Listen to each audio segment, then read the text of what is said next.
Bismillahirrahmanirrahim. Assalamu alaikum, dear students. I hope you are all fine. You have taken two tests, that is the chapter number 7 and chapter number 11. And how was your experience? I hope you must have understood the topics in a better way after taking the tests. Today we are moving on to the next chapter, that is the chapter number 12, circulation, and I am your biology instructor from Army Burn Hall College for Girls, Abbottabad. Topics of today's lecture are, first of all, functions of a circulatory system, blood circulatory system of man, heart. You already know a lot about human heart. You have already studied about it in the class 9. Structure of human heart, passage of blood through heart, heartbeat and its control, and the conducting system of heart. Why is there a need of a circulatory system?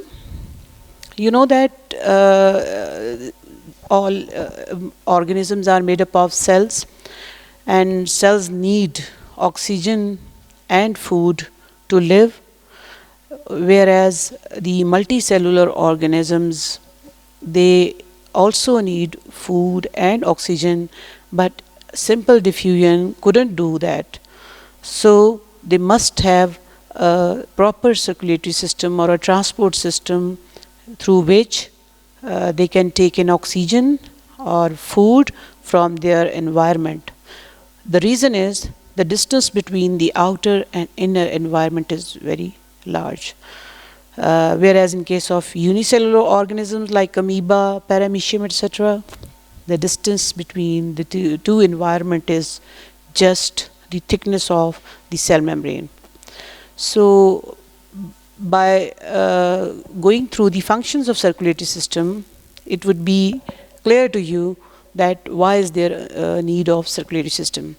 First of all, circulatory system deliver needed materials such as oxygen and glucose to the cells of the body. It removes waste products such as carbon dioxide from cells, fighting diseases by transporting white blood cells throughout the body. So there are many other functions of the circulatory system. These are the major functions. Now, blood circulatory system is divided into two components. One is cardiovascular system and the second is lymphatic system. The cardiovascular system, as the name indicates, is composed of cardio means heart and vascular means vessels. So it consists of muscular heart and vessels which include arteries, veins, capillaries and transporting fluid, that is blood. The study of the diseases of cardiovascular system is called angiology. So this is how the circulatory system appears. You can see the heart, and these are the arteries in red color, which are taking blood away from heart, whereas veins carrying blood back to the heart. You know the difference between arteries and veins.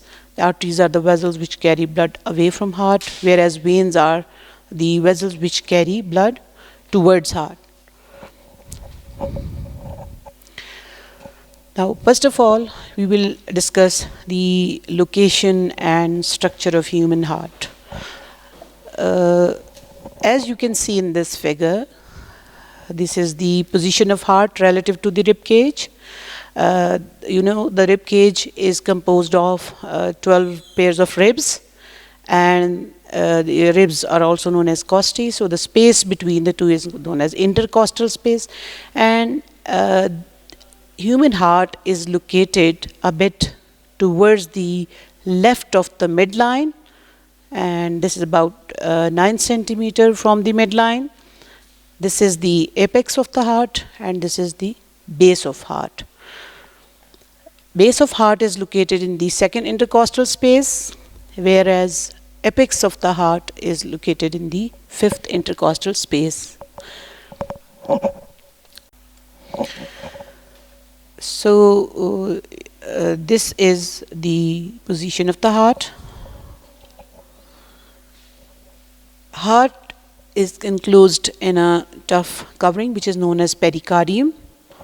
Pericardium is composed of a tough, inelastic, fibrous tissue which is called fibrous pericardium. This is the outer layer, whitish layer, and the inner layer which is known as serous pericardium, although the name is not given in your book, but this inner membrane is further composed of two layers.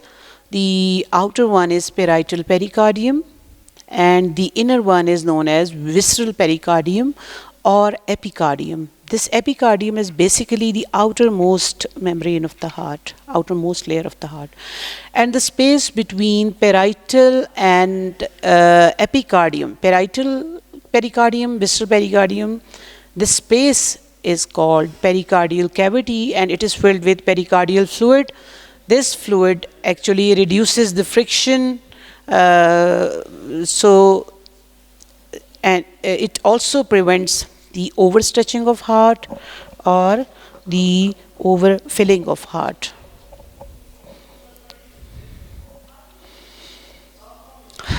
If we observe the external anatomy of the heart, external appearance of the heart, we can see there are chambers or auricle, right auricle, left auricle, and there are ventricles. Between the auricles and ventricles, auricles are also known as atria. Between the atria and ventricles, there is a groove which is covered by fat, and this groove also contains different vessels. This is known as atrioventricular groove or coronary sulcus. This is the groove between two ventricles. It is known as interventricular sulcus. It is also covered by fat, whitish fat, and it contains vessels also. The function, like the coronary artery, is located here and it supplies oxygenated blood to the tissues of the heart. Here you can see the detailed external structure of the heart. You see right atrium visible. There are two atria and two ventricles, right atrium and the left atrium.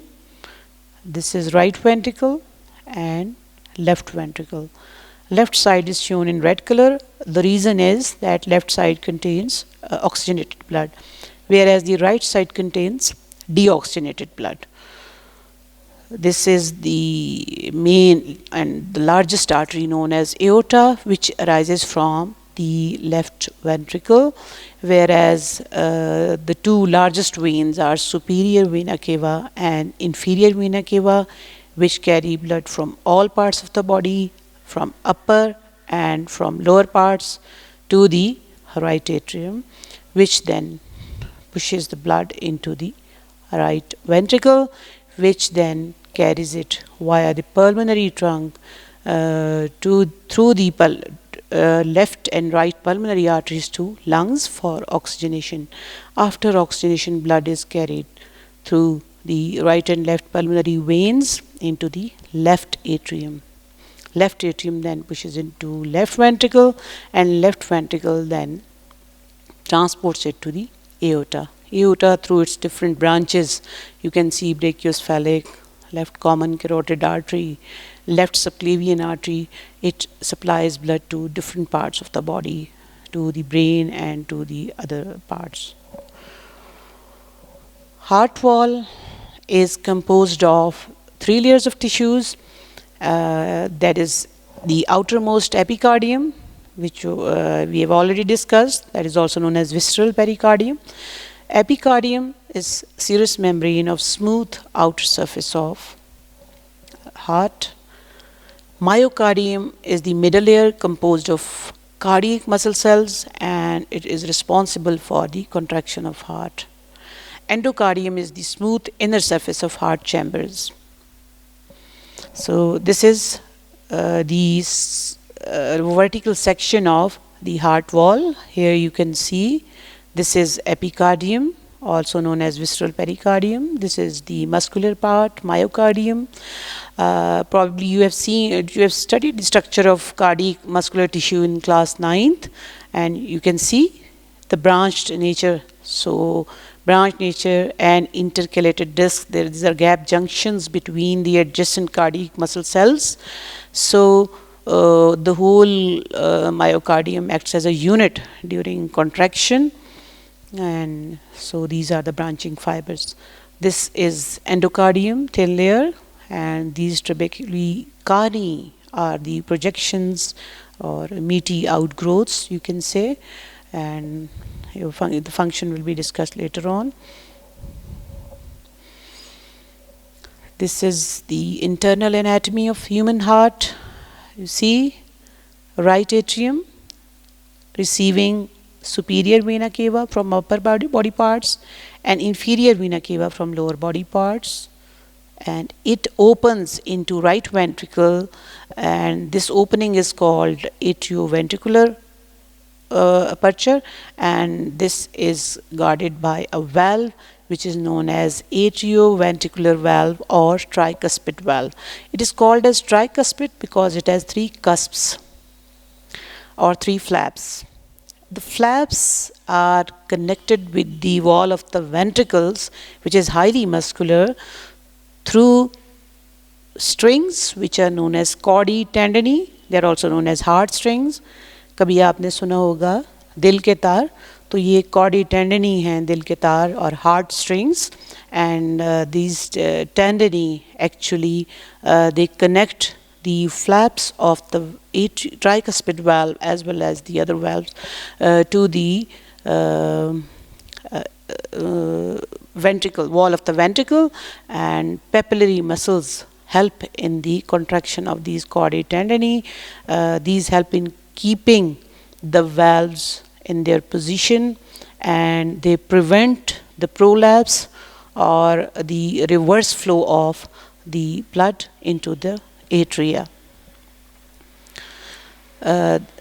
This is the septum between the right and left ventricle. Here is the septum between the right and left atrium. Left atrium is here. This is right atrium. The septum between the two is called as interatrial septum. This is interventricular septum. Left side, you see, this is also very thick walled because of myocardium, and here you can see these outgrowths. These are papillary muscles, and these are chordae tendineae connecting the valve which is present between the left atrium and left ventricle. This is also known as bicuspid valve because it has two cusps or two flaps, and also known as mitral valve. And the name mitral valve is because of its shape, which is like the shape of bishop's mitre. You will see it later on. Human heart has 4 chambers. We have already discussed. Left side of heart pumps oxygenated blood to body. Right side pumps deoxygenated blood to lungs, where oxygen can be absorbed by the hemoglobin carrying red blood cells. This is again a look at the valves. Atrioventricular valves, bicuspid, tricuspid, and the valve between the left atrium and aorta is called semilunar or aortic semilunar valve. Semilunar valve is called so because the flaps or the cups, there are 3 cups which are half moon shaped, and this actually prevents the reverse flow of blood from aorta into left ventricle. The valve between the right ventricle and the pulmonary trunk is called as pulmonary semilunar valve. It is again composed of 3 half moon shaped cups or flaps, and this is bicuspid, tricuspid valve. Bicuspid is also known as mitral valve.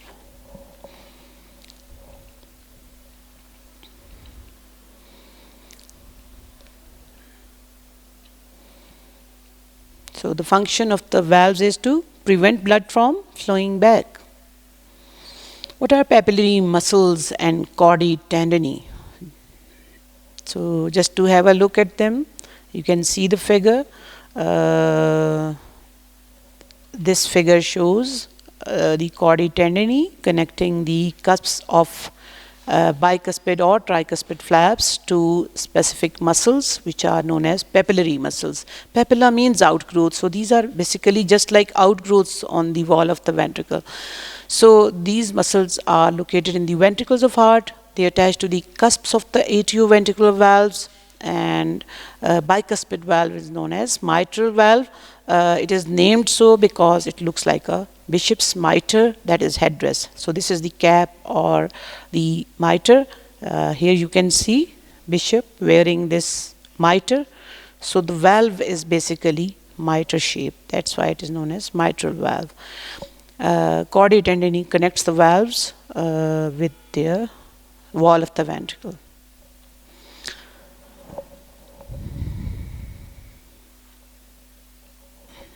This is the passage of blood through heart, how blood flows through heart. Again, just to repeat, you can see from all body parts, the blood is coming via superior vena cava and inferior vena cava into right atrium. Here you can see in this flow sheet too, inferior vena cava, superior vena cava, they are carrying blood from all body parts through veins in the organs, which begin in capillaries, and then they transport blood to right side of the heart, that is right atrium, and through the tricuspid valve it flows into right ventricle. The contraction of right atrium results in the transport of blood into right ventricle. Then contraction of right ventricle pushes the blood through the pulmonary semilunar valve into pulmonary artery or pulmonary trunk, and then through the pulmonary arteries to lungs for oxygenation. Inside the lungs, the capillaries then join to form the pulmonary veins, which carry now the oxygenated blood. So both right and left pulmonary veins carry oxygenated blood to left side of the heart, that is left atrium, and from the left atrium after contraction, blood flows via the bicuspid or mitral valve into the left ventricle.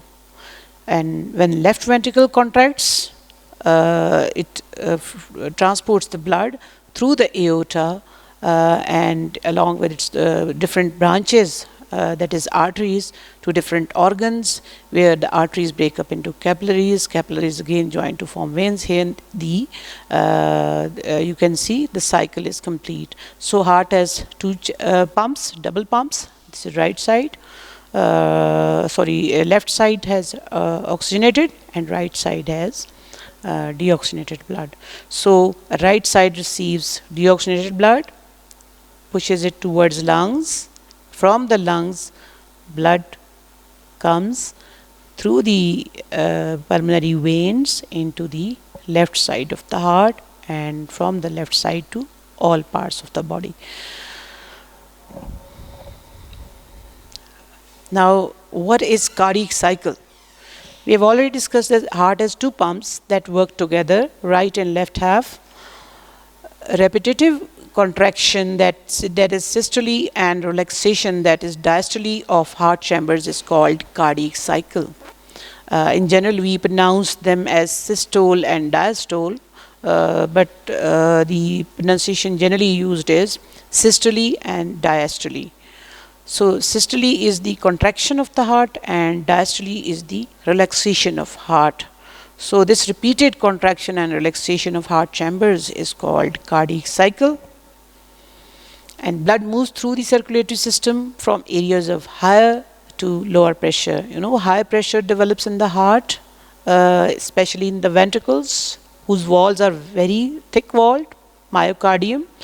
And so because of the strong contraction of heart, very high blood pressure develops that helps in pushing the blood through the arteries to all parts of the body, which are located distant from heart.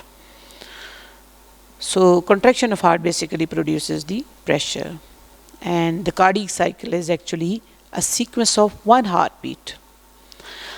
After passing through the capillaries of the lungs, the blood which is now oxygenated returns to heart in the pulmonary veins. This is just to repeat the whole process.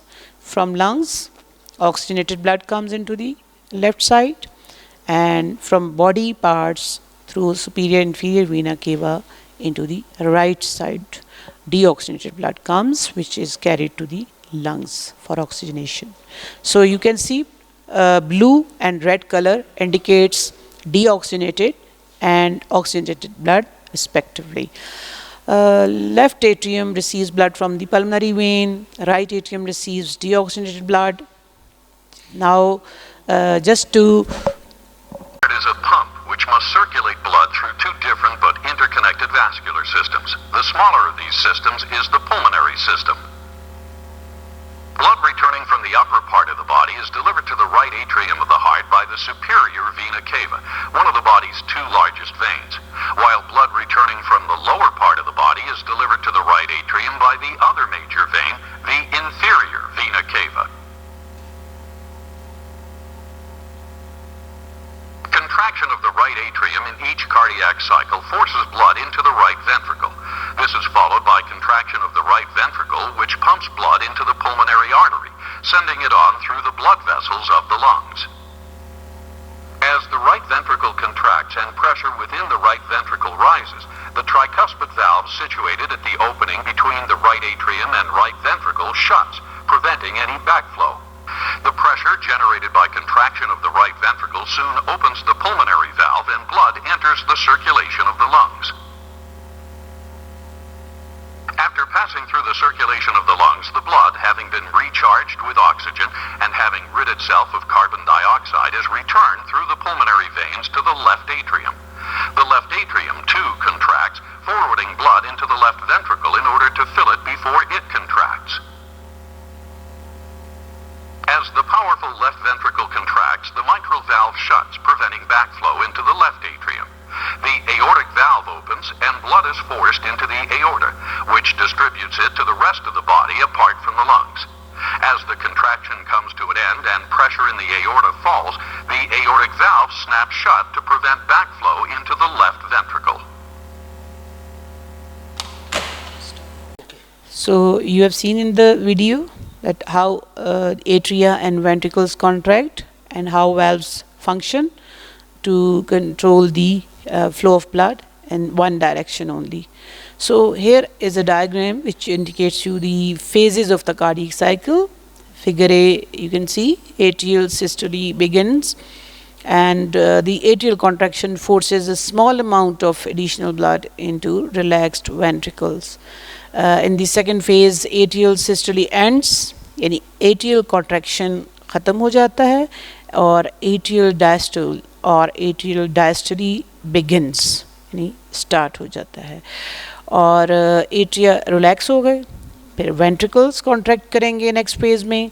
This is ventricle systole and this is second phase. Here ventricles begin to contract and push the blood into aorta and pulmonary trunk respectively. So here ventricle diastole, you can see they are relaxing, and so this phase is called ventricular diastole. This is ventricular diastole complete.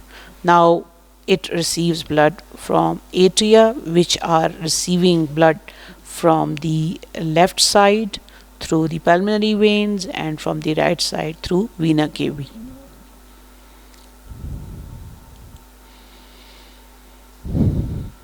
Now, what is the mechanism involved in maintaining the timing of cardiac cycle? So there is a specialized conducting system which is known as conducting system of heart, and it is composed of specialized heart muscle fibers which can initiate impulses, and these impulses then travel to different parts of the different chambers of the heart to control the contraction and overall cardiac cycle. Sinoatrial node is a nervous tissue that times heartbeats. That's why it is also known as the pacemaker of the heart. SA node, sinoatrial node, it is located in the right atrium, just near the junction of vena cava into the right atrium.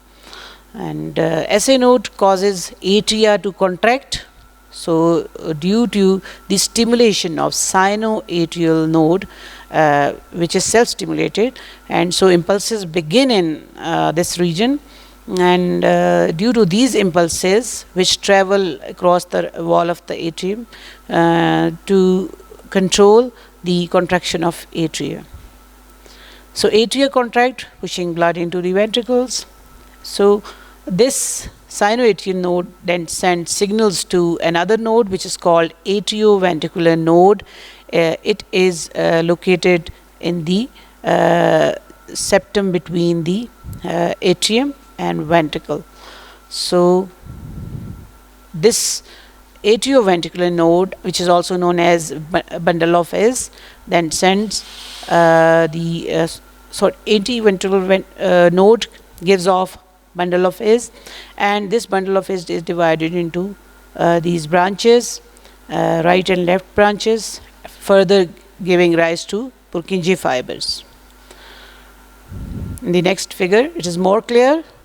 This is sinoatrial node sending impulses to atrioventricular node. This is second part of the conducting system of heart, and then it sends signals through the atrioventricular bundle or bundle of His into the right and left bundle branches, which are moving across the septum, which is located between right and left ventricle on the right and left sides, and then these move to the apex of the heart. So the impulses first travel from the atrioventricular node to the apex of the heart, so as to begin the contraction of heart from the apex. So the blood is pushed from the ventricles into the pulmonary trunk from right side and into the aorta from the left side, and these right and left bundle branches then they actually extend across the outer border of the wall of ventricle, and it gives off Purkinje fibers. These are supplied to papillary muscles, which we have already discussed. These papillary muscles then stimulate to control the contraction of the chordae tendineae, which are connected with the flaps of the bicuspid and tricuspid valves. So this is another figure which indicates the conducting system of heart, illustrates.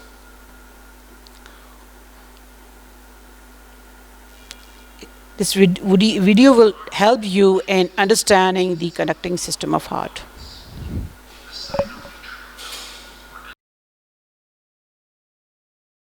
The cardiac conduction system consists of the following components: the sinoatrial node, or SA node, located in the right atrium near the entrance of the superior vena cava. This is the natural pacemaker of the heart. It initiates all heartbeat and determines heart rate. Electrical impulses from the SA node spread throughout both atria and stimulate them to contract. The atrioventricular node, or AV node, located on the other side of the right atrium near the AV valve. The AV node serves as electrical gateway to the ventricles. It delays the passage of electrical impulses to the ventricles. This delay is to ensure that the atria have ejected all the blood into the ventricles before the ventricles contract. The AV node receives signals from the SA node and passes them onto the atrioventricular bundle, AV bundle, or bundle of His. This bundle is then divided into right and left bundle branches, which conduct the impulses toward the apex of the heart. The signals are then passed onto Purkinje fibers, turning upward and spreading throughout the ventricular myocardium. Electrical activities of the heart can be recorded in the form of electrocardiogram, ECG, or EKG. An ECG is a composite recording of all the action potentials produced by the nodes and the cells of the myocardium. Each wave or segment of the ECG corresponds to a certain event of the cardiac electrical cycle. When the atria are full of blood, the SA node fires, electrical signals spread throughout the atria and cause them to depolarize. This is represented by the P wave on the ECG. Atrial contraction, or atrial systole, starts about 100 milliseconds after the P wave begins. The PQ segment represents the time the signals travel from the SA node to the AV node. The QRS complex marks the firing of the AV node and represents ventricular depolarization. Q wave corresponds to depolarization of the interventricular septum. R wave is produced by depolarization of the main mass of the ventricles. S wave represents the last phase of ventricular depolarization at the base of the heart. Atrial repolarization also occurs during this time, but the signal is obscured by the large QRS complex. The ST segment reflects the plateau in the myocardial action potential. This is when the ventricles contract and pump blood. The T wave represents ventricular repolarization immediately before ventricular relaxation, or ventricular diastole. The cycle repeats itself with every heartbeat.